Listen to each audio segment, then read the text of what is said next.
Chapter 11. I set myself on fire. I thought we'd lost the spider until Tyson heard a faint pinging sound. We made a few turns, backtracked a few times, and eventually found the spider banging its tiny head on a metal door. The door looked like one of those old-fashioned submarine hatches, oval, with metal rivets around the edges, and a wheel for a doorknob. Where the portal should have been was a big brass plaque, green with age, with a Greek Ada inscribed in the middle. We all looked at each other. "Ready to meet Hephaestus?" Grover said nervously. "No," I admitted. "Yes!" Tyson said gleefully, and he turned the wheel. As soon as the door opened, the spider scuttled inside with Tyson right behind it. The rest of us followed, not quite as anxious. The room was enormous. It looked like a mechanic's garage, with several hydraulic lifts.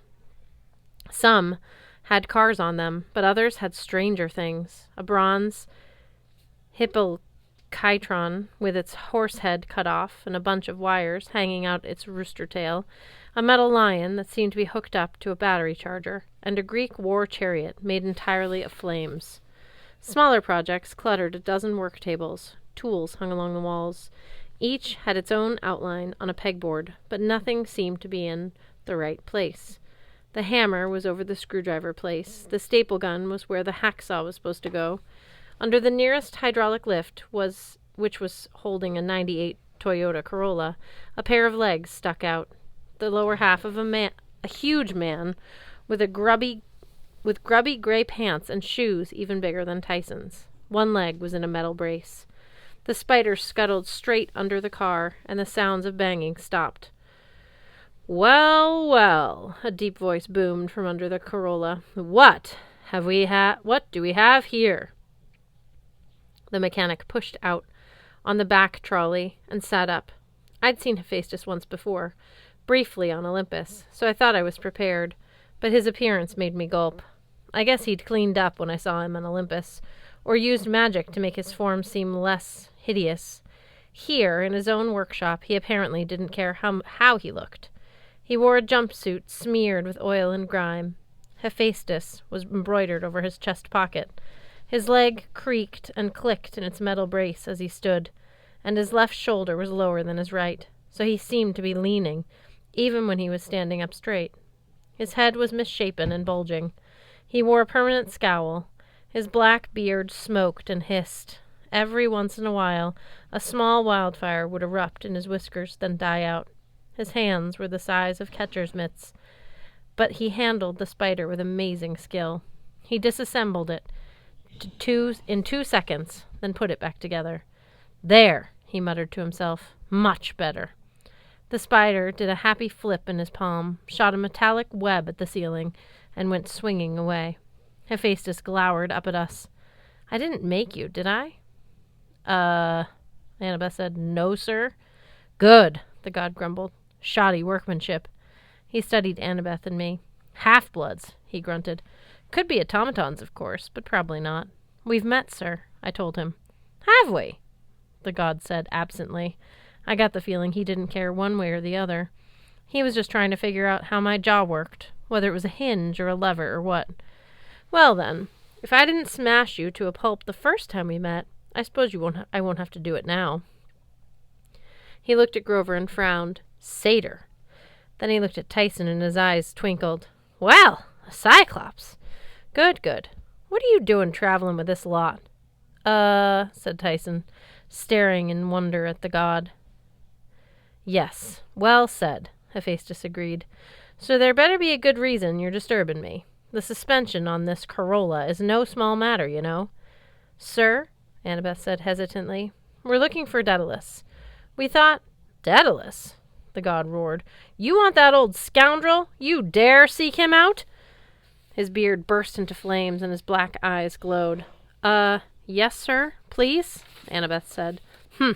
You're wasting your time." He frowned at something on his work table and limped over to it. He picked up a lump of springs and metal plates and tinkered with them. In a few seconds he was holding a bronze and silver falcon. It spread its metal wings, blinked its obsidian eyes, and flew around the room. Tyson laughed and clapped his hands. The bird landed on Tyson's shoulder and nipped his ear affectionately. Hephaestus regarded him. The god's scowl didn't change, but I thought I saw a kinder twinkle in his eyes. I sense you have something to tell me, Cyclops. Tyson's smile faded. Yes, Lord. We met a 100-handed one. Hephaestus nodded, looking unsurprised. Briareus? Yes! He was scared. He would not help us. And that bothered you. Yes. Tyson's voice wavered. Briareus should be strong. He is older and greater than Cyclops. But he ran away. Hephaestus grunted. There was a time I admired the 100-handed ones. Back in the days of the First War. But people, monsters, even gods change, young Cyclops. You can't trust 'em. Look at my loving mother, Hera. You met her, didn't you? She'll smile to your face and talk about how important family is, eh? Didn't stop her from pitching me off Mount Olympus when she saw my ugly face. But I thought Zeus did that to you, I said. Hephaestus cleared his throat and spat into a bronze spittoon. He snapped his fingers, and the robotic falcon flew back to the work table.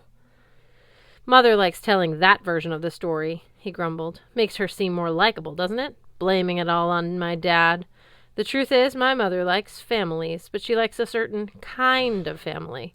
Perfect families. She took one look at me, and, well, I don't fit the image, do I? He pulled a feather from the falcon's back, and the whole automaton fell apart. Believe me, young Cyclops, Hephaestus said, you can't trust others. All you can trust is the work of your own hands. It seemed like a pretty lonely way to live. Plus, I didn't exactly trust the work of Hephaestus. One time, in Denver, his mechanical spiders had almost killed Annabeth and me, and last year it had been a defective Talos statue that cost Bianca her life, another one of Hephaestus's little projects. He focused on me and narrowed his eyes, as if he were reading my thoughts. Oh, this one doesn't like me, he mused. No worries. I'm used to that.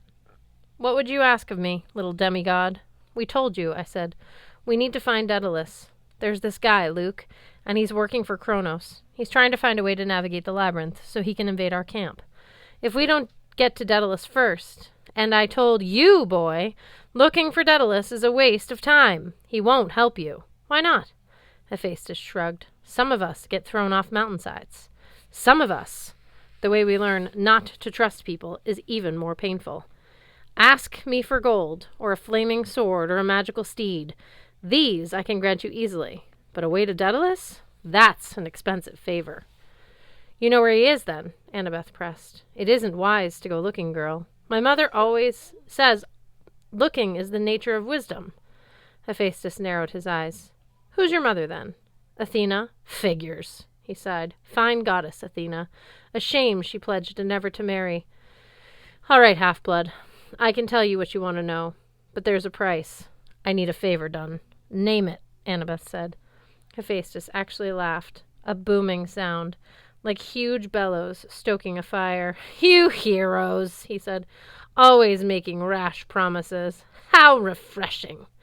He pressed a button on his workbench, and metal shutters opened along the wall. It was either a huge window or a big screen TV. I couldn't tell which. We were looking at the gray mountain ringed in forests. It must have been a volcano, because smoke rose from its crest. One of my forges, Hephaestus said. I have many, but that used to be my favorite. That's Mount St. Helens, Grover said. Great forests around there. You been there? I asked. Looking for, Pan? Wait, Annabeth said, looking at Hephaestus. You said it used to be your favorite. What happened? Hephaestus scratched his smoldering beard.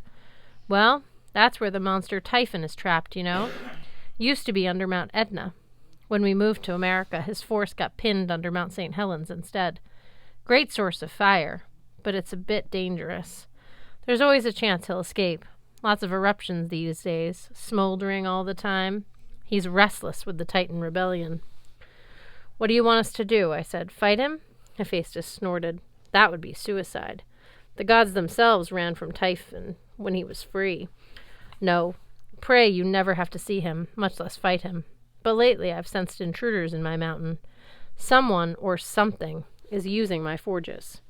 When I go there, it's empty, but I can tell it's being used. They sense me coming and they disappear. I send my automatons to investigate, but they do not return. Something ancient is there. Evil. I want to know who dares invade my territory. You want us to find out who it is, I said. Aye, Hephaestus said. Go there. They might not sense you comin'. You are not gods. Glad you noticed, I muttered. Go and find out what you can, Hephaestus said. Report back to me, and I'll tell you what you need to know about Daedalus. All right, Annabeth said. How do we get there? Hephaestus clapped his hands. The spider came swinging down from the rafters. Annabeth flinched when it landed at her feet. My creation will show you the way, Hephaestus said. It's not far through the labyrinth. Try to stay alive, will you? Humans are much more fragile than automatons. We were doing okay until we hit the tree roots. The spider raced along and we were keeping up, but then we spotted a tunnel off to the side that was dug from raw earth and wrapped in black roots. Grover stopped dead in his tracks. What is it? I said. He didn't move. He stared open-mouthed into the dark tunnel. His curly hair rustled in the breeze. Come on, Annabeth said. We have to keep moving. This is the way, Grover muttered in awe. This is it. Which way? I asked. You mean to Pan? Grover looked at Tyson. Don't you smell it? Dirt, Tyson said, and plants. Yes, this is the way. I'm sure of it. Up ahead, the spider was getting farther down the stone corridor. A few more seconds and we'd lose it. We'll come back, Annabeth promised, on our way back to Hephaestus. The tunnel will be gone by then, Grover said. I have to follow it. A door like this won't stay open. But we can't, Annabeth said. The forges. Grover looked at her sadly. I have to, Annabeth. Don't you understand? She looked desperate, like she didn't understand at all. The spider was almost out of sight, but I thought about my conversation with Grover last night, and I knew what we had to do. We'll split up, I said. No, Annabeth said. That's way too dangerous. How will we ever find each other again? And Grover can't go alone. Tyson put his hand on Grover's shoulder. I will go with him. I couldn't believe I was hearing this. Tyson, are you sure? The big guy nodded. Goat Boy needs help. I will find the god person. I am not like Hephaestus. I trust friends. Grover took a deep breath. Percy, we'll find each other again. We still got the empathy link. I just have to. I didn't blame him. This was his life's goal. But if he didn't find Pan on this journey, the council would never give him another chance. I hope you're right, I said. I know I am. I never heard him sound so confident about anything. Except maybe that cheese enchiladas were better than chicken enchiladas. Be careful, I told him. Then I looked at Tyson. He gulped back a sob and gave me a hug that just about squeezed my eyes out of their sockets. Then he and Grover disappeared through the tunnel of tree roots and were lost in the darkness. This is bad, Annabeth said. Splitting up is a really, really bad idea. We'll see them again, I said, trying to sound confident. Now come on. The spider's getting away. It wasn't long before the tunnel started to get hot. The stone walls glowed. The air felt as if we were walking through an oven. The tunnel sloped down, and I could hear a loud roar, like a river of metal. The spider skittered along, with Annabeth right behind. Hey! Wait up! I called to her. She glanced back at me. Yeah? Something Hephaestus said back there. About Athena. She swore never to marry, Annabeth said, like Artemis and Hestia. She's one of the maiden goddesses. I blinked. I'd never heard that about Athena before. But then, how come she has demigod children? I nodded. I was probably blushing, but hopefully it was so hot anyway that Annabeth didn't notice. Percy, you know how Athena was born? She sprung from the head of Zeus in full battle armor or something. Exactly. She wasn't born in the normal way. She was literally born from thoughts. Her children are born the same way. When Athena falls in love with a mortal man, it's purely intellectual, the way she loved Odysseus, I guess, in the old stories. It's a meeting of minds. She would tell you it's the purest kind of love. So your dad and Athena, so you weren't... I was a brainchild, Annabeth said, literally. Children of Athena are sprung from the divine thoughts of our mother and the mortal ingenuity of our father. We're supposed to be a gift, a blessing from Athena on the men she favors. But, Percy, the spider's getting away. Do you really want me to explain the exact details of how I was born? No, that's okay. She smirked. I thought not. And she ran ahead. I followed, but I wasn't sure I would ever look at Annabeth the same way again. I decided some things are better left mysteries. The roaring got louder. After another half-mile or so, we emerged in a cavern the size of a Super Bowl stadium. Our spider escort stopped and curled into a ball. We had arrived at the forge of Hephaestus. There was no floor, just bubbling lava, hundreds of feet below. We stood on a rock ridge that circled the cavern. A network of metal bridges spanned across it. At the center was a huge platform with all sorts of machines, cauldrons, forges, and the largest anvil I'd ever seen, a block of iron the size of a house. Creatures moved around the platform, several strange dark-shaped, but they were too far away to make out the details. We'll never be able to sneak up on them, I said. Annabeth picked up a metal spider and slipped it in her pocket. I can. Wait here. Hold it, I said, but before I could argue, she put on her Yankees cap and turned invisible. I didn't dare call after her, but I didn't like the idea of her approaching the forge on her own. If those things out there could sense a god coming, would Annabeth be safe? I looked back at the labyrinth tunnel. I missed Grover and Tyson already. Finally, I decided I couldn't stay put. I crept along the outer rim of the lava lake, hoping I could make a better angle to see what was happening in the middle. The heat was horrible. Jirian's ranch had been a winter wonderland compared to this. In no time I was drenched with sweat. My eyes stung from the smoke. I moved along, trying to keep away from the edge until I found my way blocked by a cart on metal wheels, like the kind they use in mine shafts. I lifted up the tarp and found it was half full of scrap metal. I was about to squeeze my way around it when I heard voices from up ahead, probably from a side tunnel. Bring it in? One asked. Yeah, another said. Movie's just about done. I panicked. I didn't have time to back up. There was nowhere to hide except the cart. I scrambled inside and pulled the tarp over me, hoping no one had seen me. I curled my fingers around Riptide just in case I had to fight. The cart lurched forward. Ugh, a gruff voice said. Thing weighs a ton. It's celestial bronze, the other said. What did you expect? I got pulled along. We turned a corner, and from the sound of the wheels echoing against the walls, I guessed we had passed down a tunnel to a smaller room. Hopefully I was not about to get dumped into a smelting pot. If they started to tip me over, I'd have to fight my way out quick.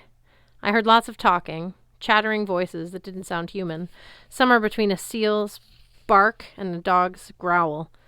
There were other sounds, too, like an old-fashioned film projector and a tinny voice narrating. Just set it in the back, a new voice ordered from across the room. Now, younglings, please attend to the film. There will be time for questions afterward. The voices quieted down, and I could hear the film. As a young sea demon matures, the narrator said, changes happen to the monster's body. You may notice your fangs getting longer, and you may have a sudden desire to devour human beings. These changes are perfectly normal and happen to all young monsters. Excited snarling filled the room. The teacher, I guess it must have been the teacher, told the younglings to be quiet, and the film continued. I didn't understand most of it, and I didn't dare look. The film kept talking about growth spurts and acne problems caused by working in the forges, and proper flipper hygiene, and finally, it was over. Now, younglings, the instructor said, what is the proper name of our kind? Sea demons, one of them barked. No. Anyone else? Telekines, another monster growled. Very good, the instructor said. And why are we here? Revenge, several shouted. Yes, but why? Zeus is evil, one monster said. He cast us to torture us just because we used magic. Indeed, the instructor said. And after we made so many of the gods' finest weapons, the trident of Poseidon, for example, and of course we had made the greatest weapon of the Titans. Nevertheless, Zeus cast us away and relied on those fumbling Cyclopses. That is why we are taking over the forges of the usurper Hephaestus, and soon we will control the undersea furnaces, our ancestral home. I clutched my pen sword. These snarling things had created Poseidon's trident. What were they talking about? I'd never heard of a Telekine. And so, younglings, the instructor continued, who do we serve? Kronos, they shouted. And when you grow to be big Telekines, will you make weapons for his army? Yes. Excellent. Now we've brought in some scraps for you to practice with. Let's see how ingenious you are. There was a rush of movement and excited voices coming toward the cart. I got ready to uncap Riptide. The tarp was thrown back. I jumped up, my bronze sword springing to life in my hands, and I found myself facing a bunch of dogs. Well, Their faces were dogs anyway, with black snouts, brown eyes, and pointy ears. Their bodies were sleek and black, like sea mammals, with stubby legs that were half flippers, half foot, and human-like hands with sharp claws. If you blended together a kid, a Doberman Pinscher, and a sea lion, you'd get something like what I was looking at. "A demigod!" one snarled. "Eat it!" yelled another. But that's as far as they got before I slashed a wide arc with Riptide and vaporized the entire front row of monsters. "Back off!" I yelled at the rest, trying to sound fierce. Behind them stood their instructor, a 6-foot-tall Telekine with Doberman fangs, snarling at me. I did my best to stare him down.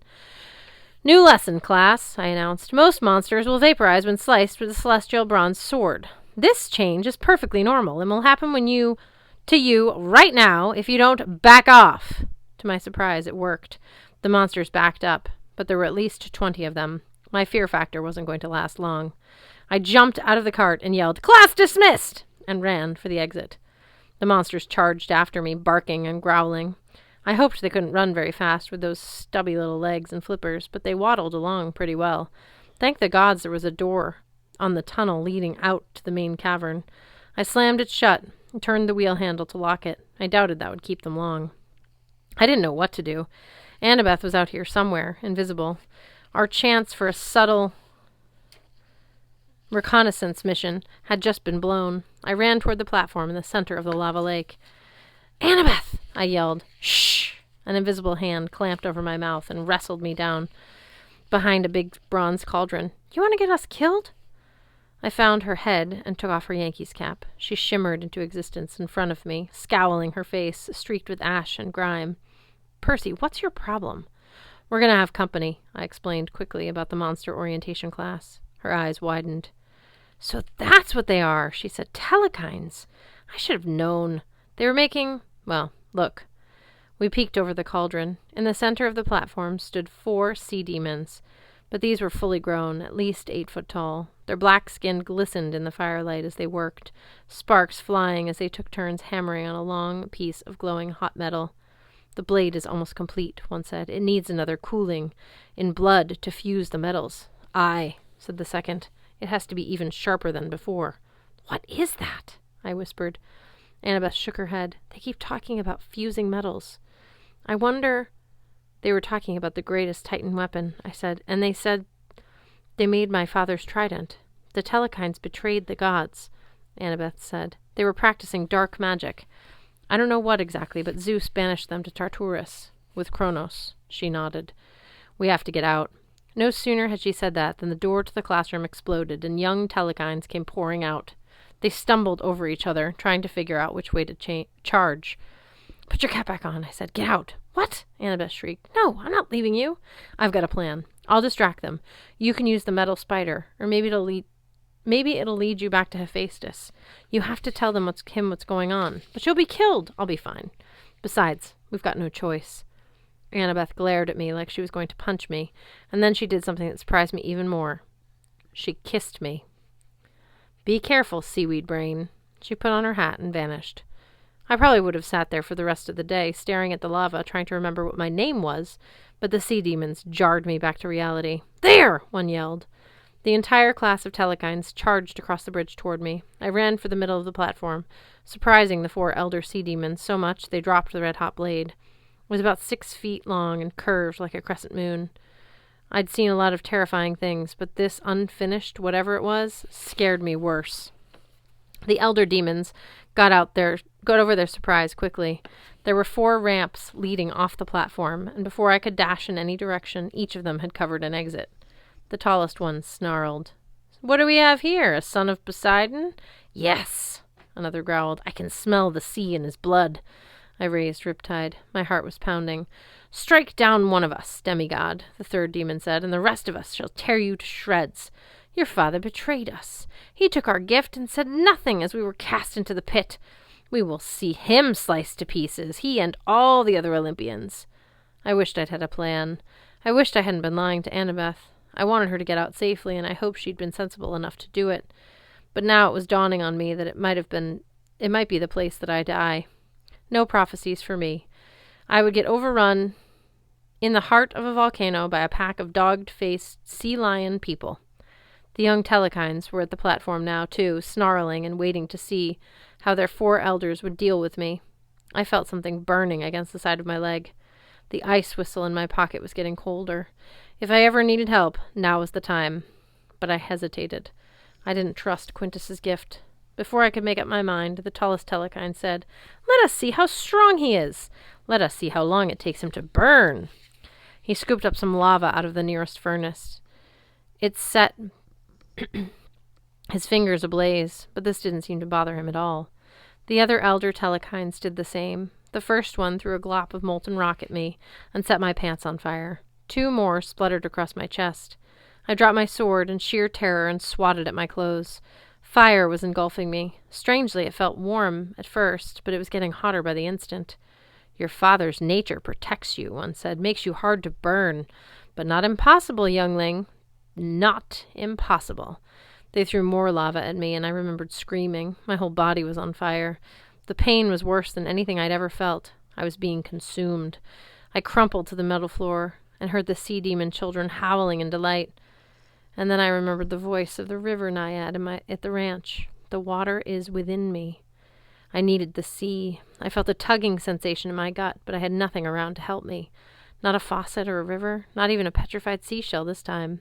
And besides, the last time I'd unleashed my power at the stables, there'd been a scary moment when it had almost gotten away from me. I had no choice. I called to the sea. I reached inside myself and remembered the waves and the currents and the endless power of the ocean, and I let it loose in one horrible scream. Afterward, I could never describe what happened.